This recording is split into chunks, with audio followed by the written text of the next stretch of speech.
Thursday night, after 20 years of marriage, the 39-year-old sexy mother of my two girls and love of my life announced to me that she was going on a date with a friend from work tomorrow night. Helen and I were teenagers. When we got married, we had been dating less than a year when she became pregnant with my girl. We were madly in love with each other. Married, and 7 months later, welcomed Christy into the world. We had a wonderful marriage full of love and two beautiful children who both loved their parents. I started my own landscaping business, which turned into a multi-million-dollar business that has allowed us to live a wonderful, fulfilling life. In a million years, I would never have expected a speech like that from my wife. It came down on me like a ton of bricks as I sat on the couch with a glass of scotch, while she explained that ever since the kids left for university, she had been depressed and unhappy. In my opinion, we had the perfect marriage, and this news hit me hard. Helen explained that Tommy from accounting had been a close friend of hers and had helped her with her depression, which was news to me.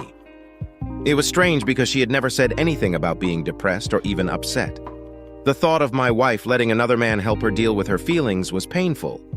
But the news that she wanted to be with him killed me mentally. Turns out Tommy is married, has 3 little girls, and is posing as some sort of counselor when really he's just a predator ready to attack any unsuspecting victim. Married women are an easy target for Tommy because he knows they are vulnerable and not attached to anything.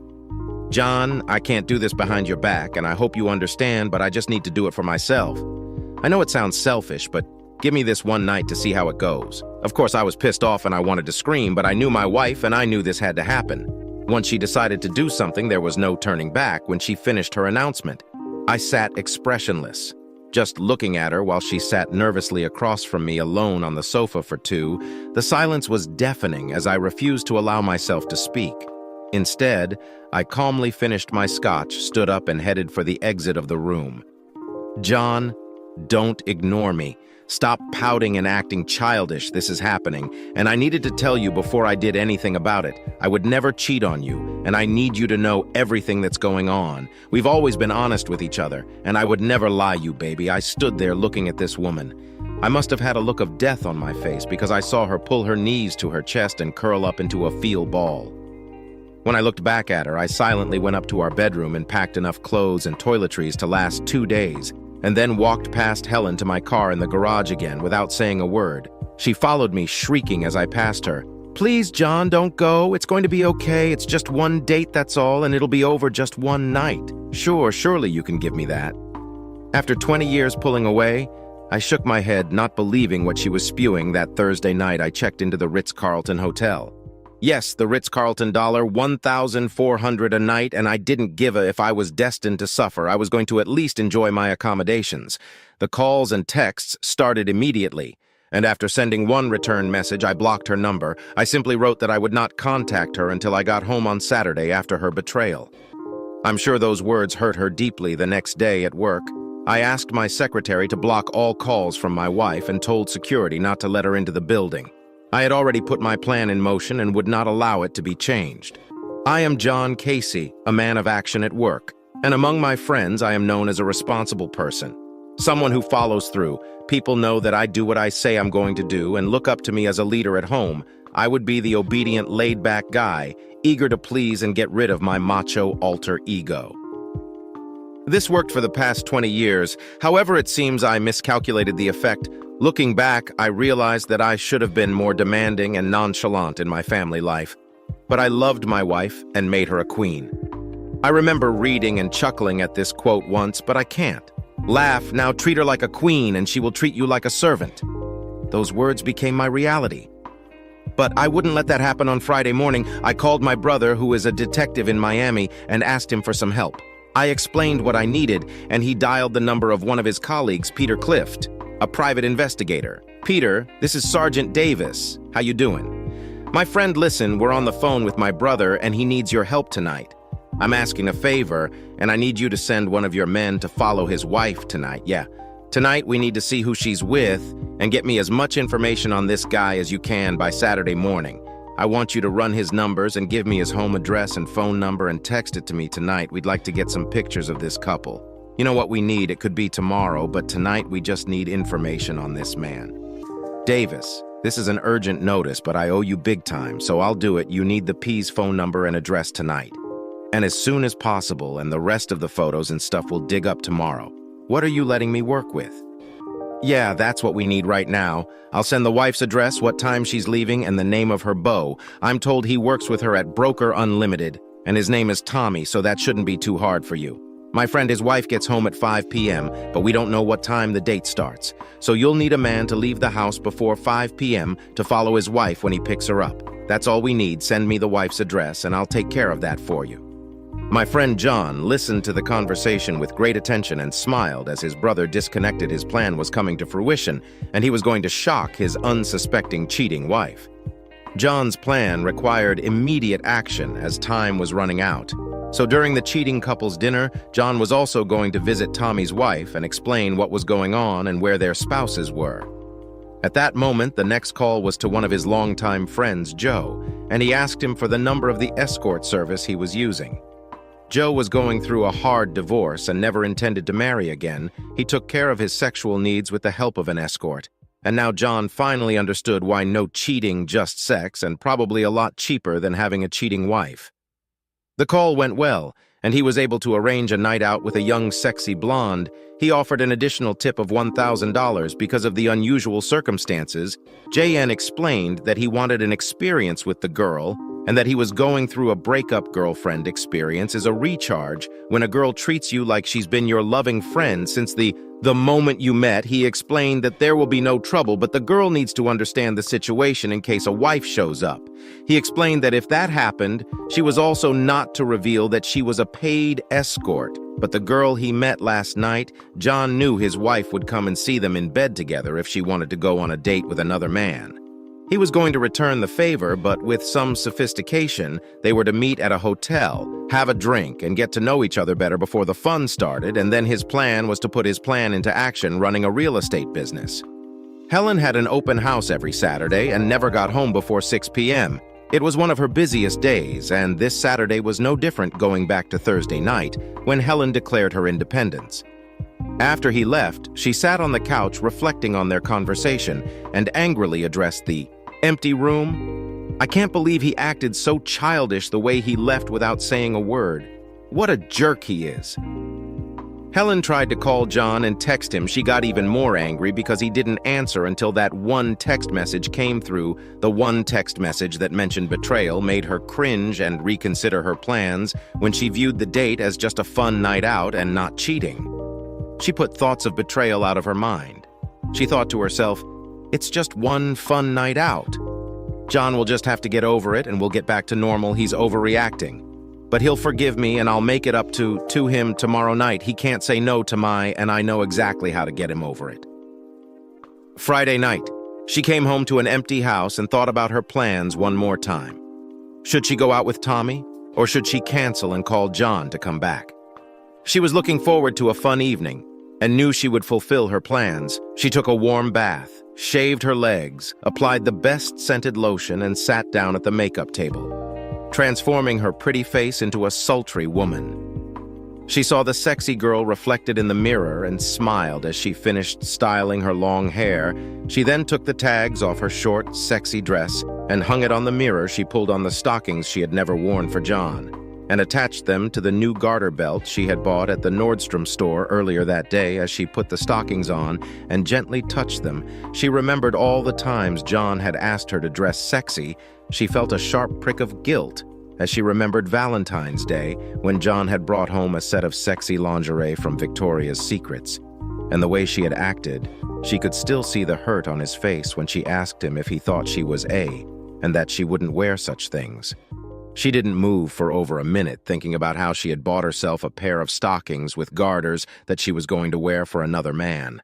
It got her thinking, and for the first time she thought about cutting her date short and calling the whole thing off.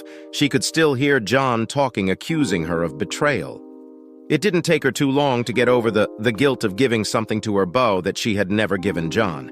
She put on the silk dress, zipped it up, and was pleased with her decision not to wear a bra. The result was amazing. She stood in front of the full-length mirror looking at her long legs in black nylon stockings and high heels. Her large breasts jiggled beneath her dress, and her bold nipples protruded from the thin material. "Oh my God, I look like a little..." But this is so much fun, I can't wait to see Tommy face when he sees me. But I should make it clear that there will be no sex tonight, just dinner and dancing. She tried to convince herself that it was just a date, and nothing more, but deep down, she knew she had urges she needed to control. The excitement of her upcoming date with Tommy was all she had been thinking about for the past month, and it was going to happen tonight. She was going to have fun despite her husband's childish behavior. Helen knew John would understand and let her have fun because he always let her do as she wanted. She loved him. For that, it was then that the last phone call from John came in. John decided to give Helen one more chance to stop this rushing train and save their marriage. It was hard for John to suppress his pride and make this call. But his love for Helen was still deep, and he would take her back if she would stop it. He planned to compromise his dignity, humiliate himself, and beg her to change her mind and not go on this date. Helen felt nervous and guilty when she saw John calling. She had seen how sexy she looked in the mirror and knew her thoughts were far from honorable, but she really needed to hear from John and make him understand and accept her decision. "John, thank you for calling me. I miss you so much and love you." Empty room? I can't believe he acted so childish the way he left without saying a word. What a jerk he is.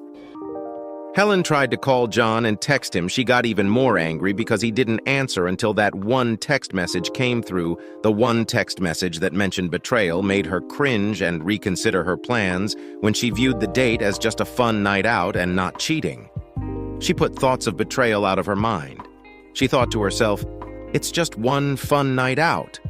John will just have to get over it and we'll get back to normal. He's overreacting. But he'll forgive me and I'll make it up to him tomorrow night. He can't say no to and I know exactly how to get him over it." Friday night, she came home to an empty house and thought about her plans one more time.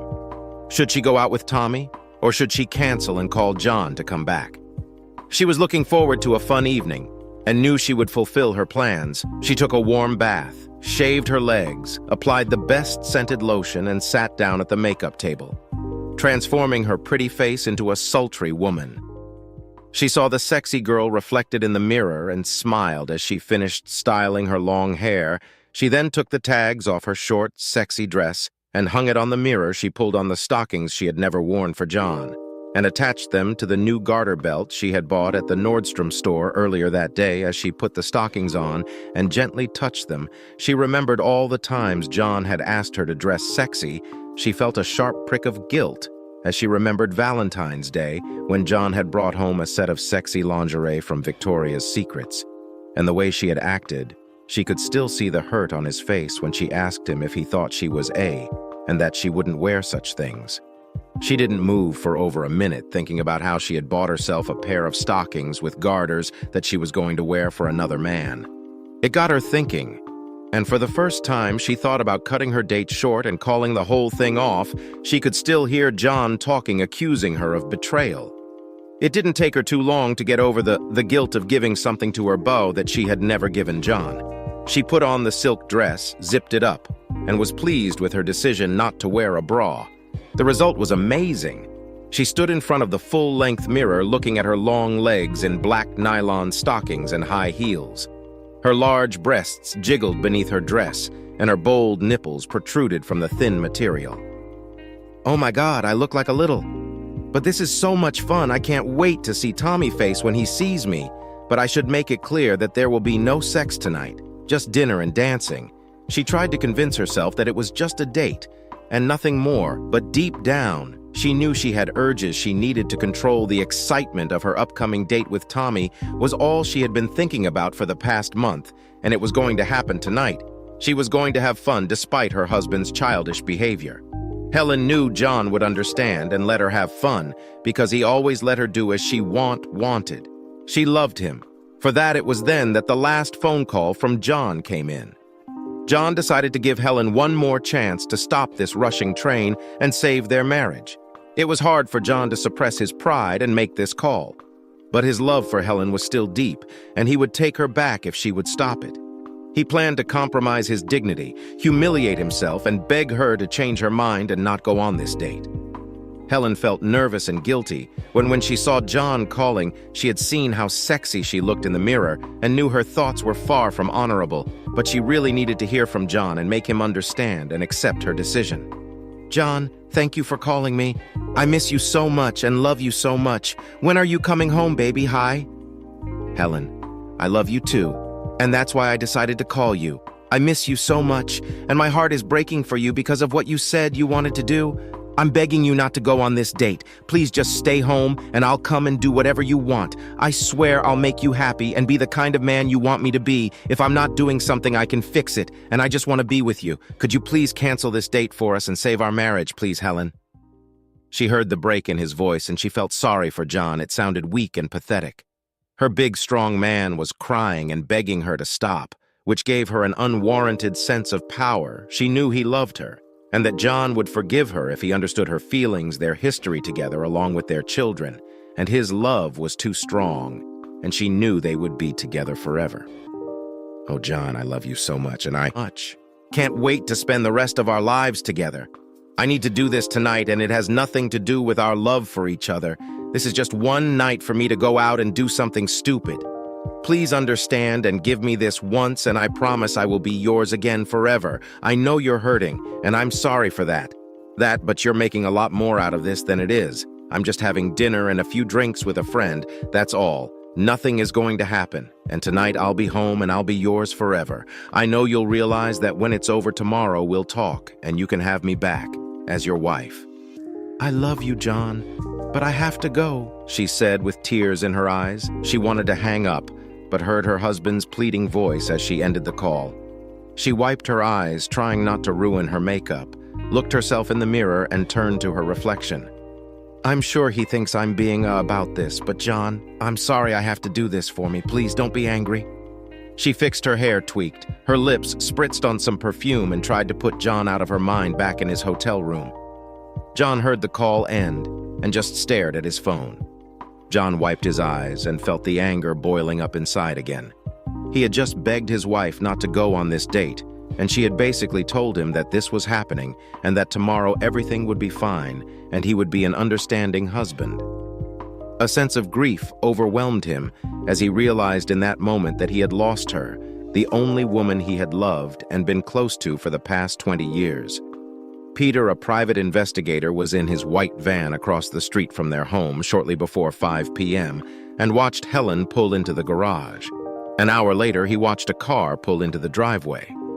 Peter wrote down the license plate number, made a few calls, and 10 minutes later was sending Davis and JN the requested information. The home phone number and address appeared on Davis and Jay's phones before the couple even went out. When Tommy entered the house, he saw the sadness in Helen's eyes. He realized she was having a moment of insecurity and guilt. He had seen it all before, a wife suddenly realizing she was doing something outside the marriage and reconsidering her plans. He knew he had to act quickly, and he knew exactly what to say. "Helen, what's wrong? You look so sad." "Tommy, maybe we shouldn't do this. I've been thinking about JN and how he asked me not to see you. I feel so guilty, like I've already betrayed him," she said, a tear rolling down her face. Tommy rushed to the couch, hugged her, and used his experience to solve her problems.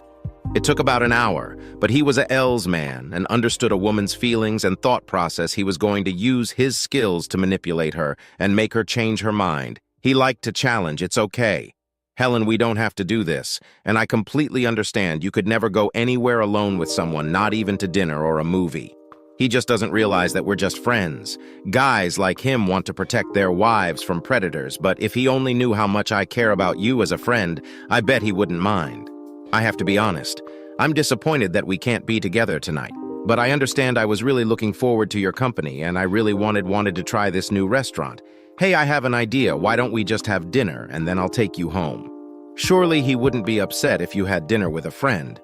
His casual attitude convinced Helen that dinner would be all right, and besides, she was fully dressed, and deep down she wanted to anyway. At 7:00 p.m., Peter watched the couple pull away and head to a downtown restaurant and let Davis and John know where they were. He continued to keep them updated throughout the evening. Photos were easy to take, and Peter spent the next 4 hours photographing the two of them at dinner. They held hands as they entered the dance club, dancing together, kissing and acting like a couple in love. He also took some videos of them slow dancing, while Tommy strokes her butt, caresses her breasts, and kisses her on the dance floor. Peter sent all the photos and videos before sunrise. The next morning at 8 p.m. sharp, John called Helen's father, Brian. They had been close friends and golf buddies for years, and gave him the bad news. "Hi, Brian. It's John. Hi, John. Are we still playing golf on Sunday?" "I'm not sure, but I have some bad news right now. Your daughter is on a date with a man from work. I thought everything was fine in our relationship, but she explained that she needs more and she's dating this guy. You know, I love you and Maggie, but I'm not going to put up with this, and I consider our marriage over. She violated our prenup, and I will not forgive her for that betrayal. I just want you to know the reason for the events that will happen. I'm sorry it has to end this way." "John, are you saying that she's going to go out with another guy? Are you sure that doesn't sound like my girl, Brian? I've got a private investigator watching them right now at dinner while we're talking. She's out with that bastard at this very moment. She is betraying me, our marriage, and our children. I'm sorry this is hard for me, but I respect you and wanted you to know the truth. John, I'm so sorry. Please don't do anything crazy. I know she loves you, and maybe you two can work it out. I'm sorry, Brian. I'm done. I'll call you soon. Let's reschedule for next Sunday. Sounds like it's going to be a terrible weekend." After getting the crook's address from the private investigator, John drove 20 minutes to Tommy's house to meet Stella, his wife. She looked confused when John asked her if she was Mrs. Brooks, Tommy's wife. The 30-year-old mother of three opened the door wearing tight jeans and a lace top, showing off a marvelous pair of breasts. John forced himself to look her in the eye after she opened the door and avoid any embarrassment. "Are you Mrs. Brooks, Tommy's wife?" "Yes, is he all right?" "Oh, he's in good hands. Believe me, he works with my wife. May I come in for a minute?" They sat in the living room while John broke the news. "Mrs. Brooks, I'm sorry to tell you this, but at this very moment, your loving husband Tommy and my soon-to-be ex-wife are on a date.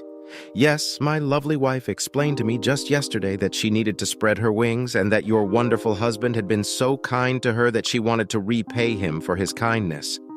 Are you sure this is the right man? My Tommy plays cards Friday night, Mrs. Brooks. I wouldn't be here if I wasn't sure my private investigator is watching them at this very moment. I will have pictures and video to share with you, but I felt you needed to know I felt awful when I left her crying.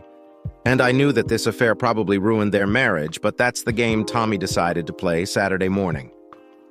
When breakfast arrived, John sat down and poured himself a cup of the hotel's specialty coffee.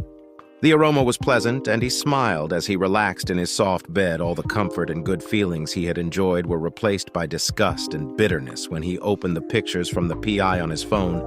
The only good news was that she was home by 1 o'clock in the morning, and there had been no sexual relations that night.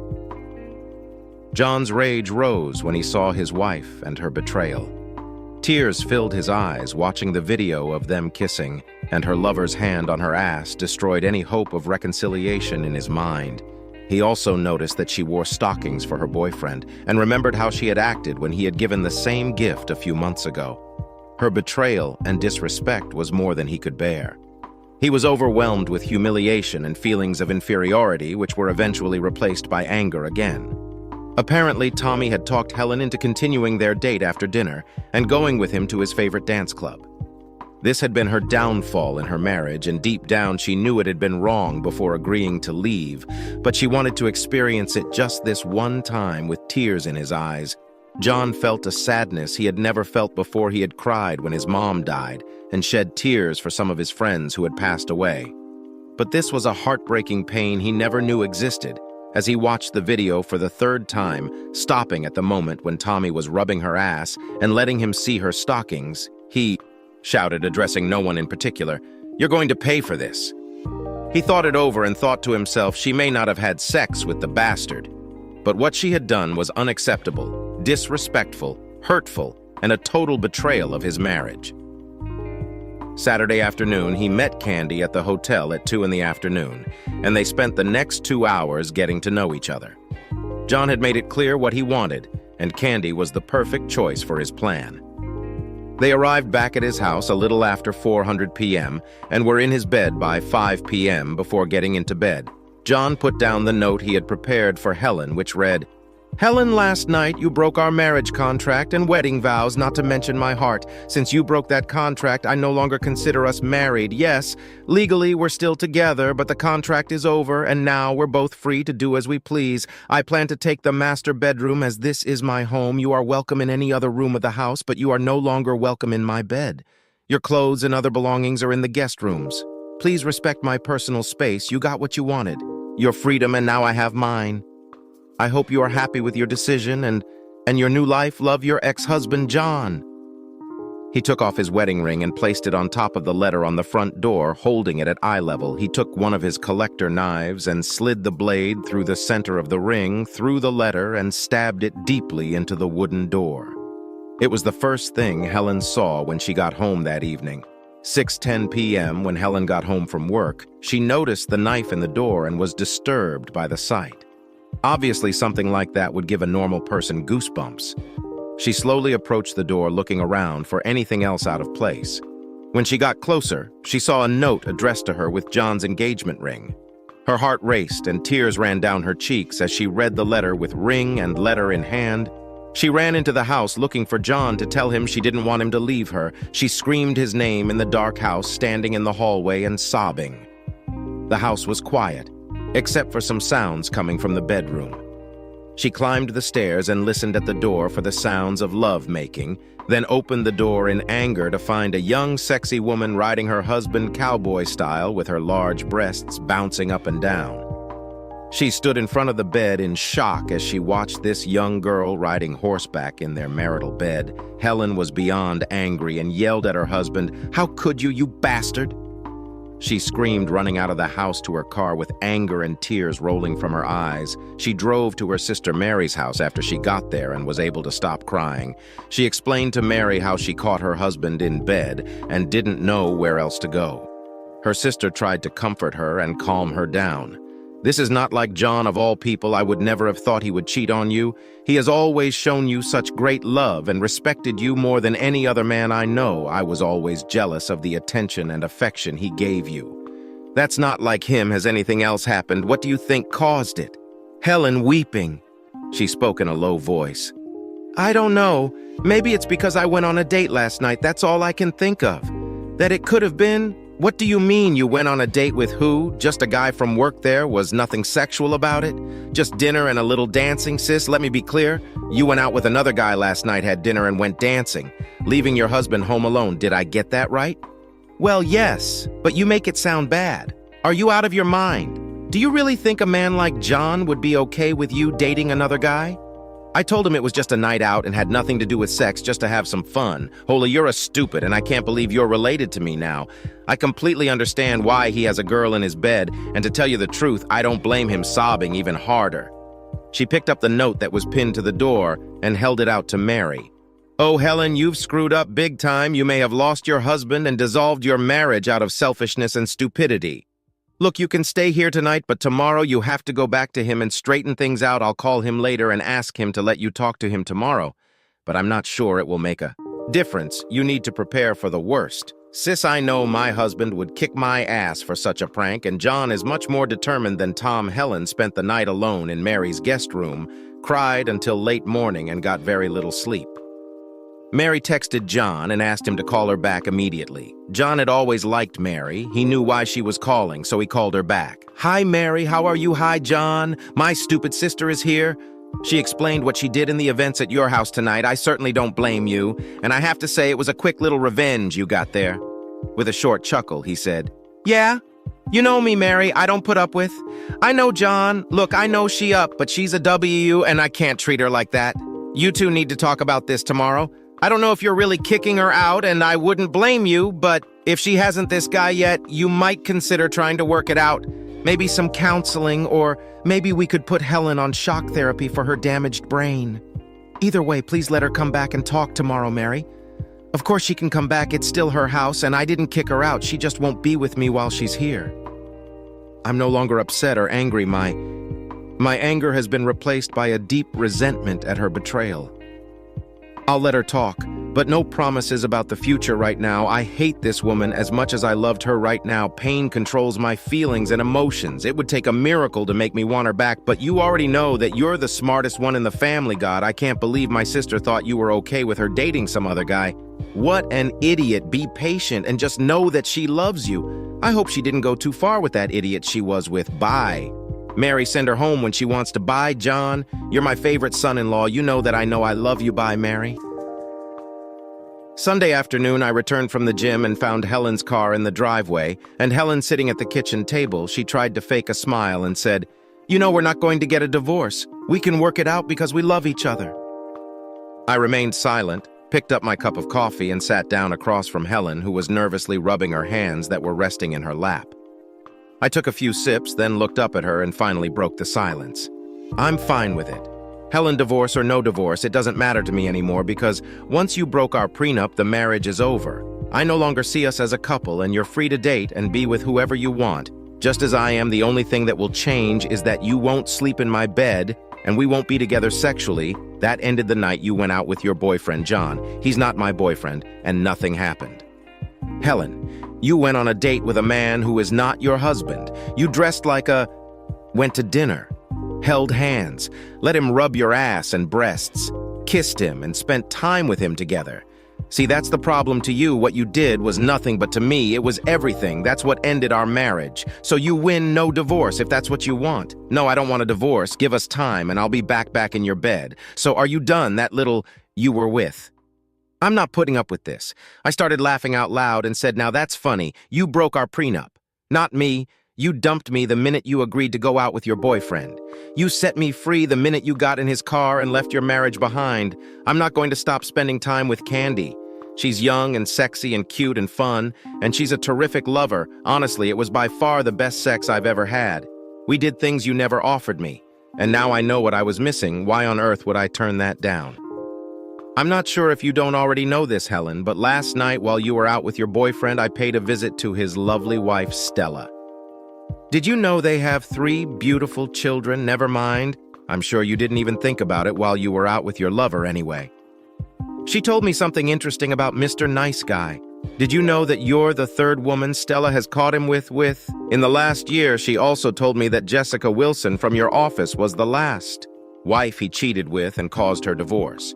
Your boy Tommy has a rich history, but Stella told me he's done. She said she finally realized that once a cheater is a cheater forever. I think you fall into that category. Now I think you could have found a better lover to cheat on me, but I'm not a cheater, and I don't know, sounds like you and Tommy managed to break up 2 families with 5 kids. Great job. This shocked her, and I could see her realize that the guy she decided to risk her marriage with was just another male dog looking for sex. She was angry at herself for her stupidity, and the news that Tommy had destroyed other families horrified her. She had such anger inside her that she lost control and yelled at her husband, John, "He's not my boyfriend, and you have to stop saying that.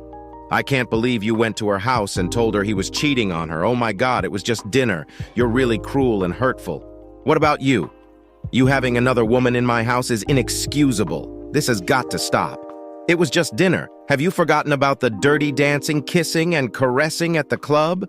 I have promised Stella copies of all the photos and videotapes that she can use when Tommy tries to explain that it was just dinner like you did to me.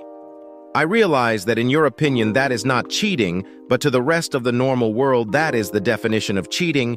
Giving yourself to someone outside of your marriage is betrayal. When are you going to get that into your stupid head? So you think I'm cruel and hurtful. I'm curious, how do you define what you've been doing, loving and caring? No, I'm not giving up my time with Candy, and if you can't handle that, you don't have to be here. No, John, I want you to stop seeing her and be with me. I won't see anyone else. I promise you. Promise. Oh, you promise. I understand. It's funny, you promised to be my wife, forsaking all others, and that promise turned out about to be unfulfilled, didn't it? Now, Helen, as far as I'm concerned, if you don't like our arrangement, you're free to leave or divorce. Maybe you can move in with your lover because he'll need a new place to live, too. As far as I'm concerned, you 2 deserve each other. Well, you could stay here or maybe move in with your sister, Mary. I'm sure she'd be thrilled to have you living there. You'd be a great role model for her girls. John, are you going to stop seeing that? Don't you love me? Don't you want to get back together and be with me? Helen, it's too late for that. The moment you told me you wanted to be with another man, you killed me. Do I love you? I'm full of love, but I don't trust many people. I'm not sure if I could ever trust and love someone who could leave me so easily. No real man would ever let his wife be with another man. But you went and did just that. You announced to me that you wanted to be with a man outside of our marriage and that you were going to do it no matter what I said. Now that you've betrayed our marriage, you're going to have to come to terms with my desires as well. And right now I want to be with Candy, a young, sexy girl who does things for me that I never even dreamed of. I guess seeing me happy with another woman isn't very satisfying, is it? Well now, you know some of my pain, and now you'll reap what you sow. Payback is but a damn bad one furthermore as far as divorce goes. That's your business. We can stay together as housemates and see how things go, or you can just give me the okay, and I'll have the divorce papers ready in a week. Your words, sweetheart, have no meaning to me, I said in an authoritative tone. She knew how serious I was, and she wasn't going to challenge me at that point. For the next month, I brought Candy home and put her in my bed every weekend. We slept together several times a day, and it was exciting. She made me feel good about myself and helped me regain the confidence I had lost because of Helen's betrayal. Helen hated the weekend and begged me to stop going out with Candy, but I kept having fun. Helen left as soon as Candy and I got home Saturday night, and she didn't come back until Candy left. I made arrangements with Helen to text her after Candy left. I had to admit that I enjoyed the sex, as well as the pain Helen was feeling. But guilt crept back into my soul the following week after realizing that it was just sex with Candy, albeit great sex. I realized that there was no real intimacy, and the money I was paying was becoming too expensive. After Helen returned on Sunday night, I announced that I would not be seeing Candy for a while and said I was going to look for another girl to be with.